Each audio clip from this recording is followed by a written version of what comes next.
I want to point out that as Lynn said, I do run the mental health center here in town, me and about 1,200 other people, so it's a small program. But I'm not here today as a CMH director. I'm actually here as a Christian, as a private citizen who's really concerned about the federal and state government. This morning I'll be discussing a couple of questions. One is, what's the role of government? Number two, what does the government's budget say about the government and the people who it represents? And then third, what does the governor's budget and the one being proposed by the U.S. House mean for the poor, the vulnerable, the voiceless? Let me start with the first question, what's the role of government? There's a lot of debate about that now, there always has been. Let me give you my view. The goal and the role of government, at least the American and Michigan government we live in, a democracy, is described in our Constitution. Simply stated, is to promote the common good. To ensure, as best it can, a just society. Those are two words you don't hear very often, common good and a just society. It's important we say that all the time. I think it has to be something that's like oxygen. It's something that we're living on in our society. It's to promote the safety and security of its people, to foster mechanisms which reward virtues like hard work, selflessness, and honesty, and not reward the lack of those virtues. It's to work to ensure we have an equal opportunity to gain access to the resources that we all need: food, clothing, shelter, health care, mental health care, safety, security, sense of dignity, and self-worth. To ensure that we have those freedoms that define a democracy, regardless of our station in life, regardless of our income, race, disability, religion, and all those other qualities that people use to separate us from each other. Government is to carry out those tasks that cannot be carried out by the market and by individual action, those tasks that require collective action. Government is to promote the actions of the individual and of the market that improve the welfare, but it's also to correct those individual and market actions that harm our society's quality of life. Government is to empower, protect, and ensure the well-being and dignity of the powerless, the poor, the vulnerable, the voiceless. Again, the role of government, simply stated, is to promote the common good. As Franklin Roosevelt said, the test of our progress is not whether we add more to the abundance of those who have much, it's whether we provide enough for those who have little. The reason I say that is I think sometimes in these debates we forget the role of government. And I think when most people remind themselves of the role of government, they tend to agree with us. That's my Pollyannish view of the world. It tends to be true, though. Many times when I'm talking to people across the political spectrum, when you talk about the basic role of government, they tend to agree on those aims. Number two. So then what does the government's budget say about that government and the people who it represents? Our nation's budget and our state's budget are statements about priorities. It's important to realize that. As Lynn said so well, it's not about let's make a tough choice in a fixed sum. It's not that at all. It's actually a moral document making choices and statements about our priorities. They clearly define who we are and what we value in our society and who we do not value. It is, as many of us in this room would point out, a moral document outlining society's moral vision. It's simply not a fiscal instrument and financial tool for managing a public body. It is not benign. Rather, it contains the seeds of justice or injustice.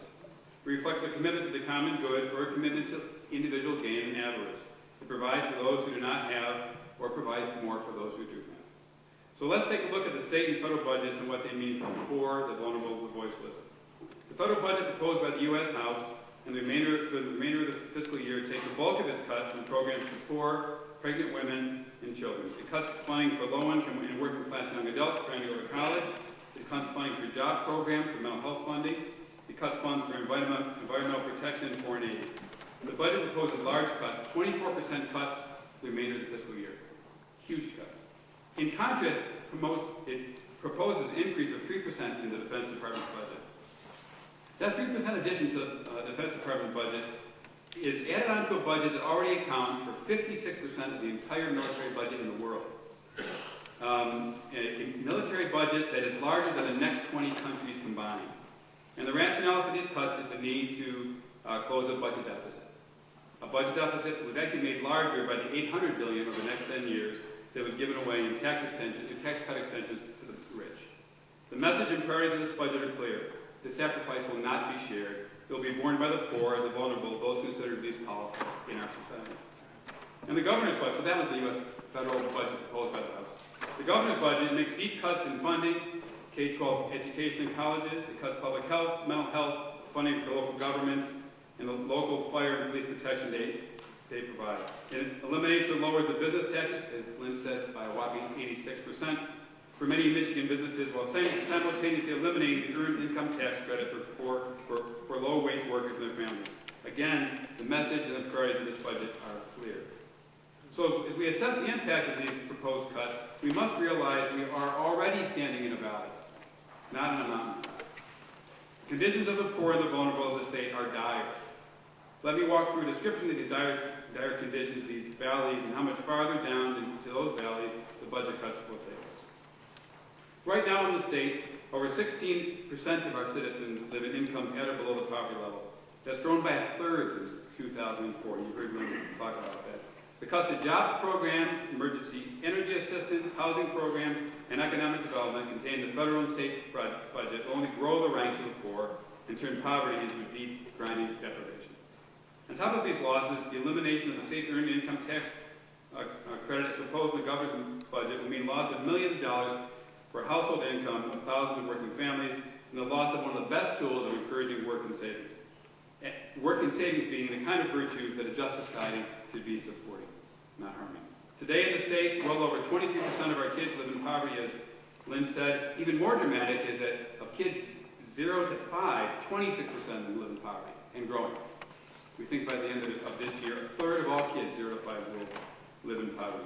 Deep cuts in the staffing level of those with the Department of Human Services who serve poor families, to the Head Start program, to the WIC program, and to our schools, will leave their kids and their families without the tools they need to climb out of poverty. Over 11% of our kids do not complete high school. This 11% dropout rate, already a tragedy, will grow as schools, urban, suburban, and rural, already unable to meet the needs of their students, will be forced to make cuts. They'll be forced to increase class sizes, eliminate educational programs, supplies, and materials. Crumbling school buildings will continue to crumble. Our kids and their education will suffer. In this state, as many of you know, if you have a mental health or substance abuse problem and you're not on Medicaid, it's very, very hard to get the care you need. The cost of the federal substance abuse and mental health block grants will make barriers even higher. As a result, as we know, the loss of employment, family violence and breakup, increased drug use, crime and delinquency, incarceration, and homelessness will all increase. It's estimated that over 100,000 of Michigan's residents are homeless at any one time. It's kind of a staggering figure. 100,000 of 9 million of us. 1/4 of those homeless are kids. The tragedy of homelessness of such magnitude is made only deeper by the federal cuts and programs that have been designed to combat homelessness and in cuts to the state's earned income tax credit. In fact, these cuts will grow the ranks of the homeless by eliminating some of the key supports that prevent working families from sliding into homelessness. Our urban centers, long struggling but starting to see signs of renewal, will find their progress reversed if the community development and community service block grants are slashed as proposed at the federal level.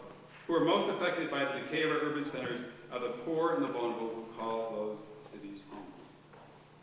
Yes, the priorities reflected in these budgets are clear, but we know the priorities in these two budget proposals are not the priorities of those in this room. In fact, they're not the priorities of the bulk of Americans, and they're not the priorities of Michigan citizens. We must speak out against the priorities contained in the state and federal budget and tax proposals. We must speak out for a different set of priorities that promote the common good, protect the vulnerable, provide opportunity for all the state's residents, and put our nation and state on a course that's vibrant, compassionate, and just. One fueled by a long-term view in which we are all seen as valuable members in our society. Let me close with a couple of quotes from a couple of favorite authors of mine. One is the prophet Isaiah, who wrote a couple of thousand years ago. He said, "If you pour yourself out for the hungry, satisfy the desire of the afflicted, then shall your light rise in the darkness and your gloom be as noonday." Martin Luther King, a couple decades ago, said, "Human progress is neither automatic nor inevitable.